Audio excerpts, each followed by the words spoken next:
આ ઘટના છે અમદાવાદના ચાંદખેડા વિસ્તારની, જ્યાં બે નાની બાળકીઓનું અવસાન થઈ જાય છે ભાઈ ઢોસા ખાવાથી। આ વાત સાંભળીને ખરેખર તમને પણ નવાઈ લાગશે કે ઢોસા ખાવાથી અવસાન કેવી રીતે થયું। હવે ભાઈ ઘટનામાં કંઈક એવું બને છે કે થોડા ટાઈમ પહેલા આ બાળકીઓના માતા પિતા ભાઈ એક દુકાનમાંથી ઢોસા બનાવવા માટે ખીરું લાવે છે અને ખીરું લાવીને ઘરે ઢોસા બનાવવામાં આવે છે। એના બાદ નાની બાળકીઓ અને માતા પિતા આ ઢોસા ખાય છે।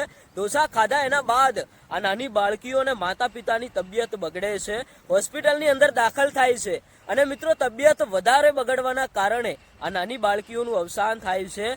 અને અત્યારે હાલ વધુ તપાસ કરવામાં આવી કે ખરેખર આ નાની બાળકીઓનું અવસાન થયું તો થયું કેવી રીતે, કારણ કે મિત્રો જે દુકાન ઉપરથી ઢોસાનું ખીરું લાવવામાં આવ્યું હતું તે દુકાનેથી ઘણા બધા બીજા પણ કસ્ટમરો ઢોસાનું ખીરું લઈ ગયા હતા।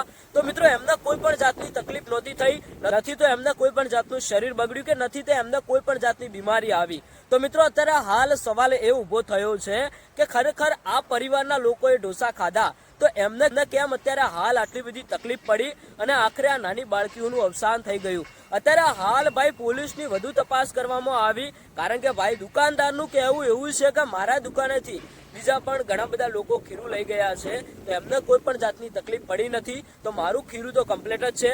અત્યારે હાલ પોલીસે મિત્રો વધુ તપાસ કરી તો ભાઈ તમે વિચાર કરો કે જે બાળકીનું અવસાન થયું હતું એમનો મૃતદેહ જ્યાં ભાઈ અત્યારે હાલ દફનાવવામાં આવ્યો હતો તો ભાઈ 2.5 વર્ષની જે દીકરી હતી એનો મૃતદેહ અત્યારે હાલ બહાર કાઢવામાં આવ્યો છે। હવે ભાઈ કોઈ પણ રીતે હવે તપાસ તો કરવો જોઈએ કે આખરે આ નાની બાળકીઓનું અવસાન કેવી રીતે થયું।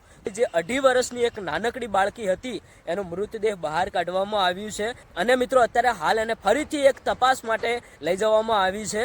હવે ભાઈ આ ઘટના વિશે તમારું શું કહેવું થાય છે તમે કોમેન્ટ કરીને જણાવતા જજો, કારણ કે ભાઈ દુકાનદારનું કહેવું એવું છે કે જો મારા ખીરું ખાવાથી કોઈ પણ રીતે આમને કોઈ બીમારી આવી હોત તો બીજા લોકો પણ બીમાર થયા હોત, એ પણ ભાઈ સવાલ ઊભો થયો છે। તમારું શું કહેવું છે કોમેન્ટ કરીને જણાવતા જજો।